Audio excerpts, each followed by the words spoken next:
Cheers.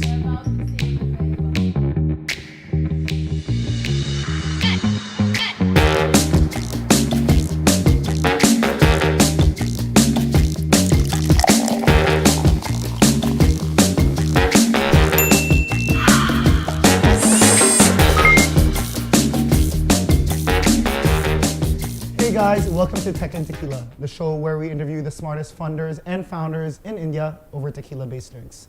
I'm Adam. And I'm Mansi. And today, we're lucky enough to have Pushkar Mukewar from Drip Capital with us, the co-founder and co-CEO. Thank you so much for joining us today. Cheers. Cheers.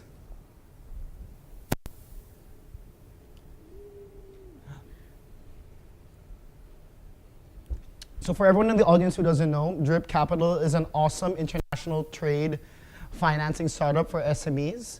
Pushkar is co-founder and co-CEO.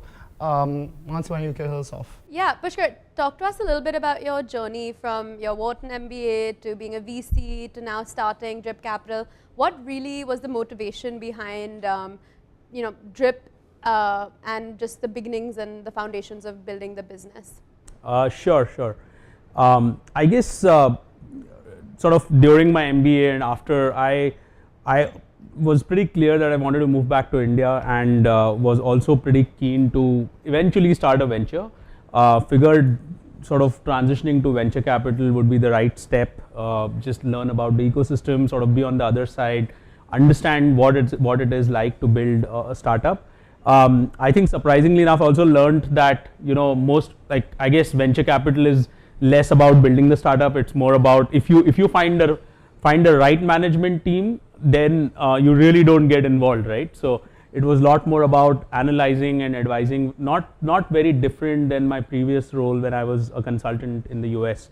I think spent about 2 to 3 years in venture capital, was involved with Bluestone, with Snapdeal, with a couple of other consumer tech companies. And I think in 2014 or so, had spent enough time that I felt the conviction that, hey, now I think I need to get out and actually start or try and experiment with starting up. I don't think when I moved out, it was pretty clear. It was not very clear what I was going to do. I think just the idea of starting something was actually exciting.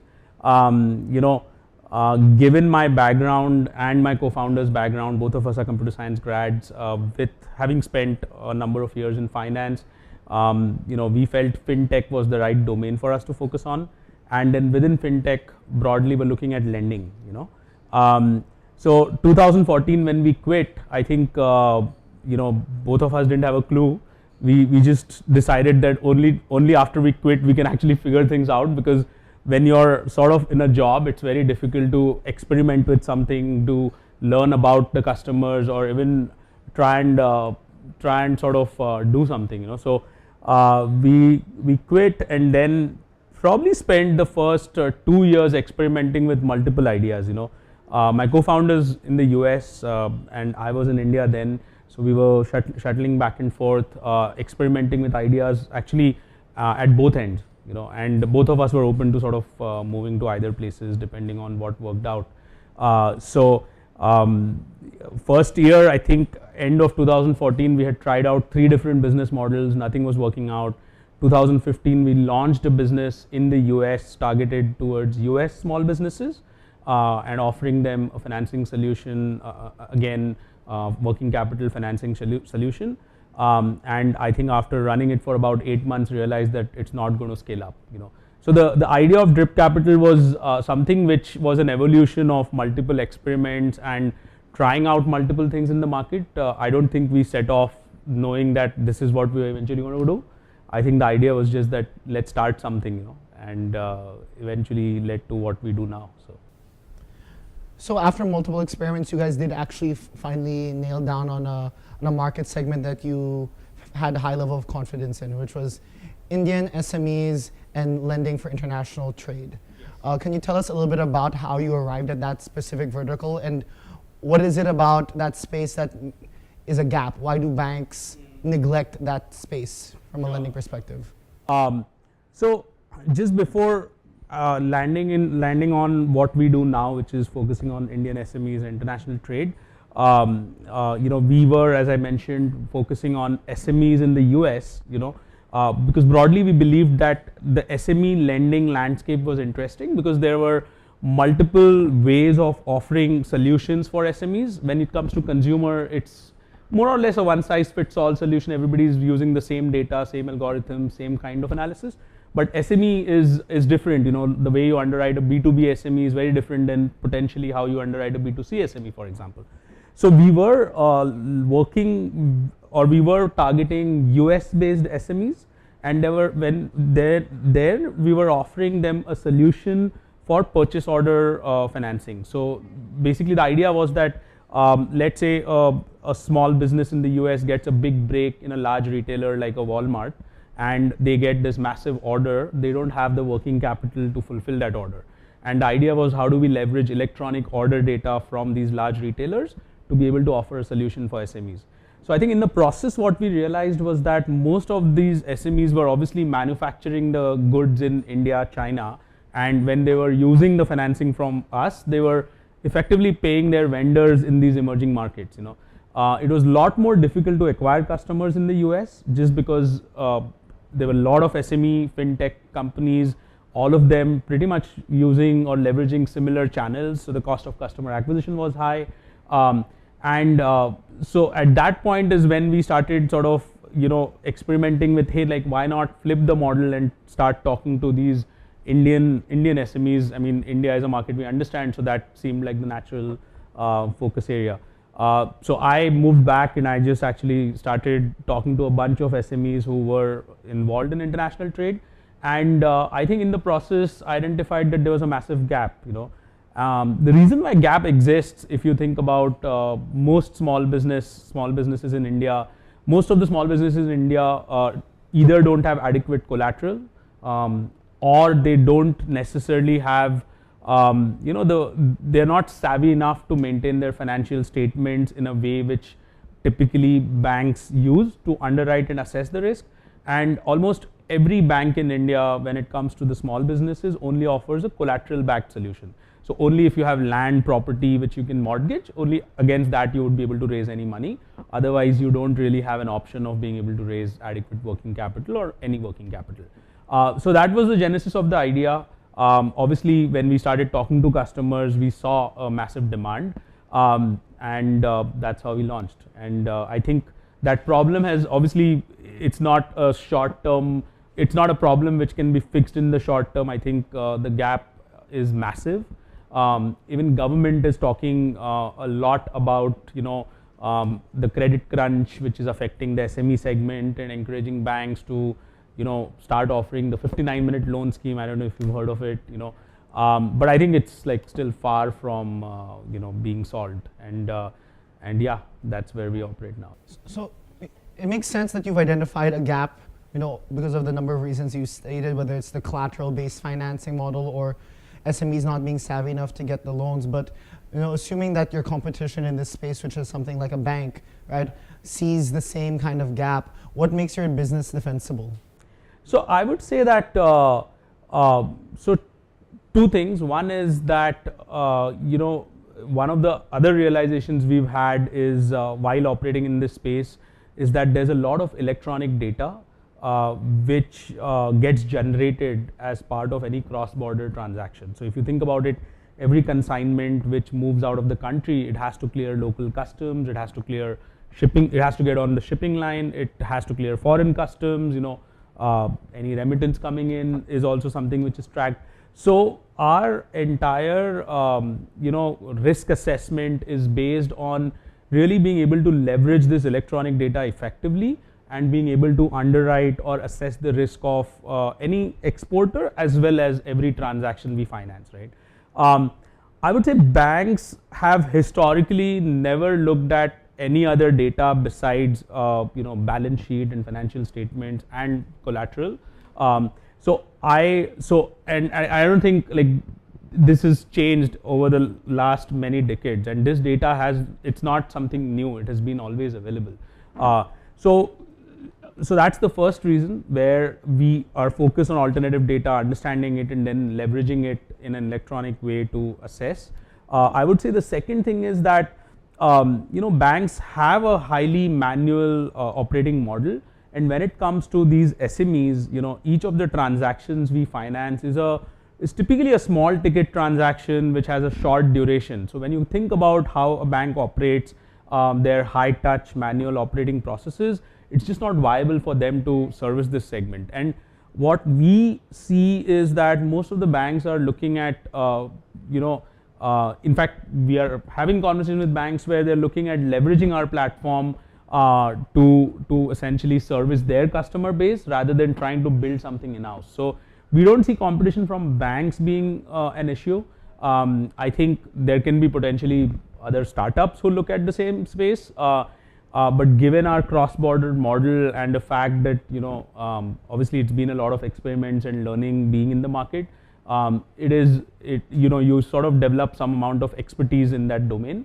So that's what happens. And I would say there's another reason. Third reason is that as you become sizable and as you do more and more transactions, there's almost there's a learning involved with that, and as you become bigger and have more transaction data, your models improve, because of which your access to capital is much better than any new player who is starting out. So any new player who starts out has to still go through the same cycle.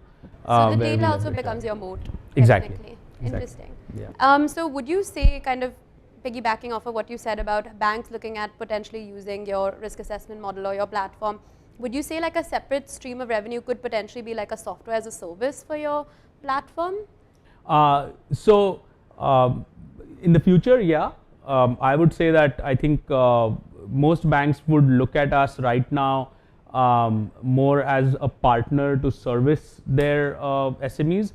Whether they only use our software, I think once we prove the model to them further, I think we would potentially see that as a revenue stream. And jumping right off of that and zooming out a little bit, for a lending startup, unlike most other startups, the deployment of capital is so much different because capital is actually a function of your business. Can you tell us a little bit about how Drip finances its loans at a high level? How much of that is from the stuff that you raise from venture, from family offices, from debt, and how you think about that entire process at a high level? Sure. So as you rightly pointed out, capital is like raw material for us. While we get demand, you obviously have to also have the supply of capital. So for us, we raise capital from a variety of sources. We raise capital from family offices, high net worth individuals, credit funds, banks, so when we started off, it was difficult to get this debt capital because debt investors only get interested when you have some data, when you have certain size. So initially we raised a seed round of funding, which was used towards the initial, I would say the pilot tests and getting to a certain size. This was raised about 2 years ago. We raised about a 5 million series seed round, and it was funded by Accel Partners in India and Wing Venture Partners, which is a Valley-based fund. I think after raising the seed and getting to some amount of traction, we then started engaging with all these other sets of debt investors, which I spoke about. Venture really funded the first tranche of the loans that you were able to issue. Yes, I would say the first, probably the first 100, 200 transactions were funded by the venture round, and then we started moving more and more towards debt. I would say today, almost 95% of our transactions are funded through debt. We think about equity as a way for us to scale the business, to use towards essentially building out our operations, building out our team, But the idea is that over time we become an originator and we don't really fund the transactions. The transactions are all funded through debt investors. Another thing that Mansi and I noticed about how you guys are structured is that you and Neil are co-CEOs. Mm-hmm. It's an unusual structure, big company, small company, to have the founders being co-CEOs. Yeah. Can you talk about that journey, how you guys arrived at that decision, how you guys divide work between yourselves, and how you are finding that experience of running a company that way? Sure. So I would say that Neil and I have known each other for about 8-10 years. We were roommates at Wharton, so very close friends. And I think we have a level of trust and understanding that because of which this structure works for us. I think there are multiple advantages, right? So the first advantage is that each of us can represent the company in the respective geographies. So Neil is based in the Valley. We raise all our debt from debt investors in the Valley. So being able to essentially be the face of the company in front of that community is important, while we also have venture investors in India, customers are in India. So being able to represent the company here is equally important, right? In terms of how we divide the responsibilities, so Neil is focused largely on the supply side, which is raising the debt capital, structuring, doing everything on that side. Whereas I focus on the customer side and to some extent the product and engineering side. So that is how we divide the responsibility. I would say that the structures work quite well for us. Yeah, I think we both. I think we've generally sort of benefited from the positives of having that structure. I think when we talk to investors, oftentimes they question that, okay, how do you resolve conflict, for example, or who takes the final call, right? Fortunately, so far, I think we've always arrived at some sort of a consensus, and it's not been an issue. So that actually helps us transition really well into our Truth or Tequila segment, where we essentially ask you a rapid fire question, and if you choose not to answer it, you have to take a tequila shot. And so, speaking of co-CEOs, what would you say was the biggest co-CEO fight that you've had? Co-CEO fight? Yeah, or disagreement or conflict. It's a tough one. I think I'll go for the shot. Go for it. Big one or the... I hope I don't end up choosing the shot every time. I don't think our questions are that bad. Yeah. All right, great. We're off to a strong start. What is the craziest loan financing request you guys have ever gotten from a customer?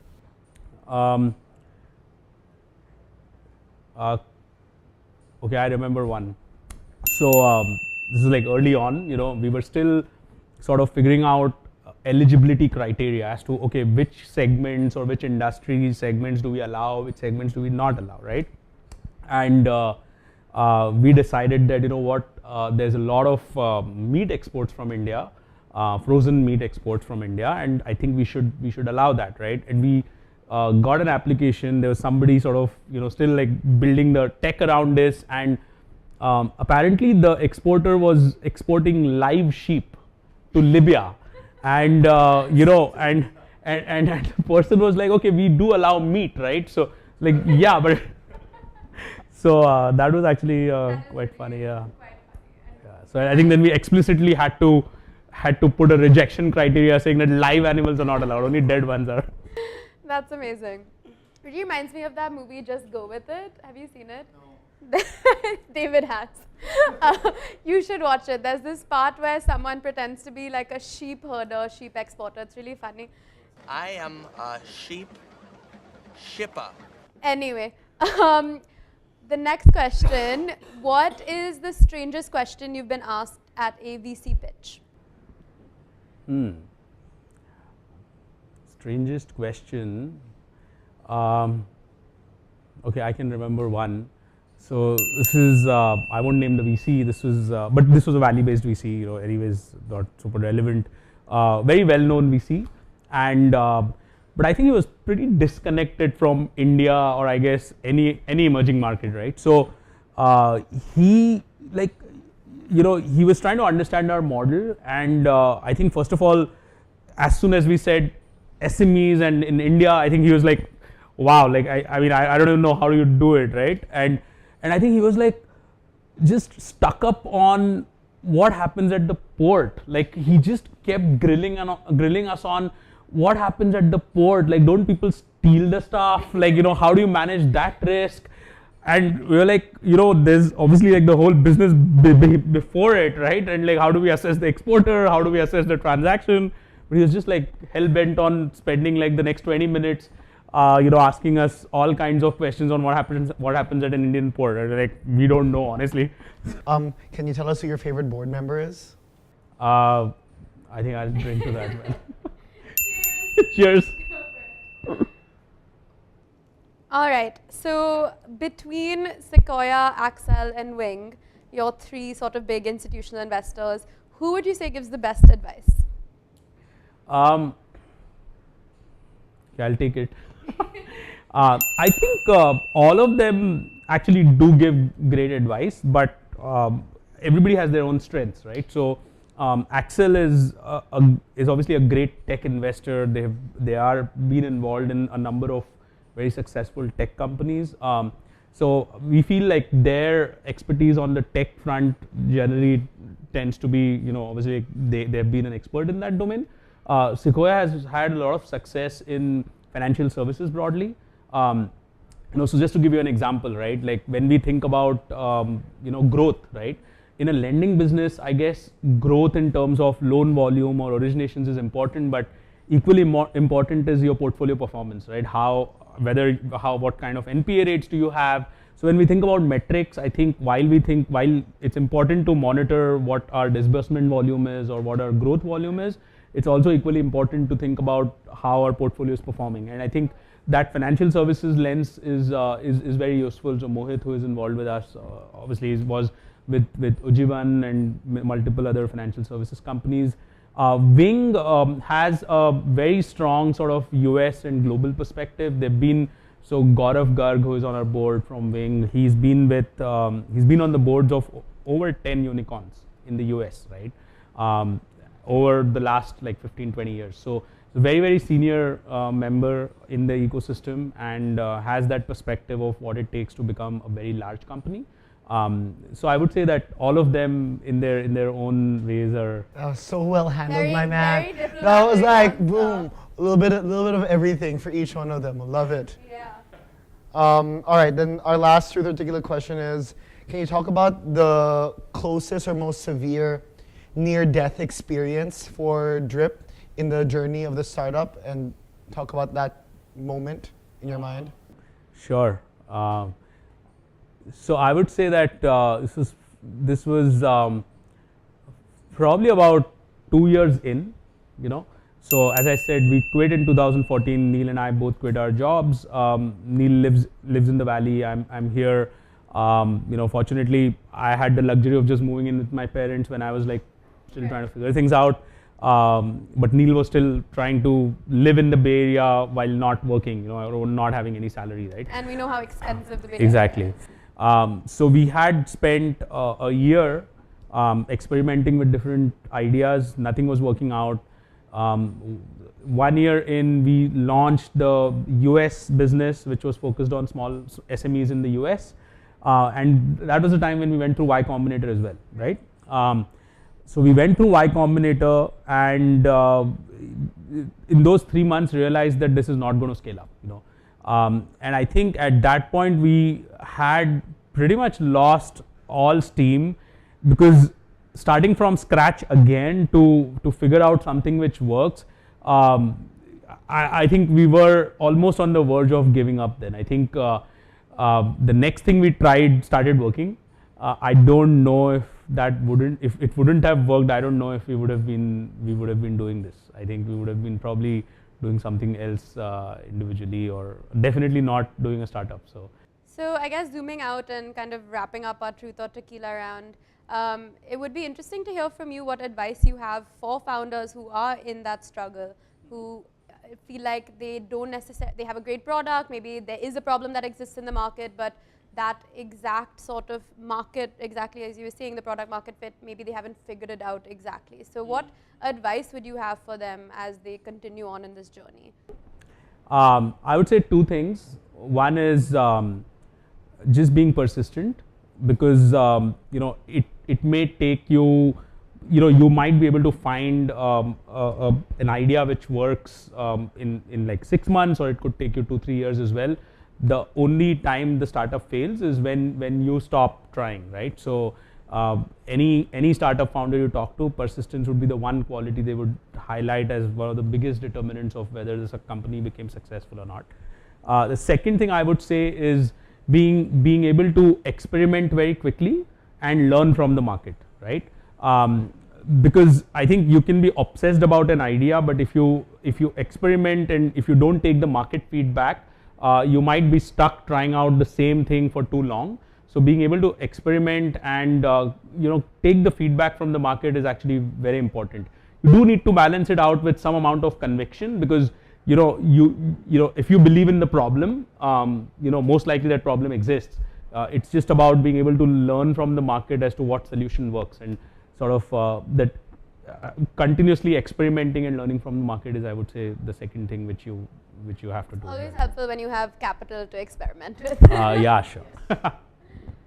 Now, if we're to refocus back on your business, could you sort of chart out what the dream scenario for Drip looks like over the 2 years in terms of milestones, the amount of capital you want to be out deploying and lending out there? What do you really want this business to look like at the end of 2 years?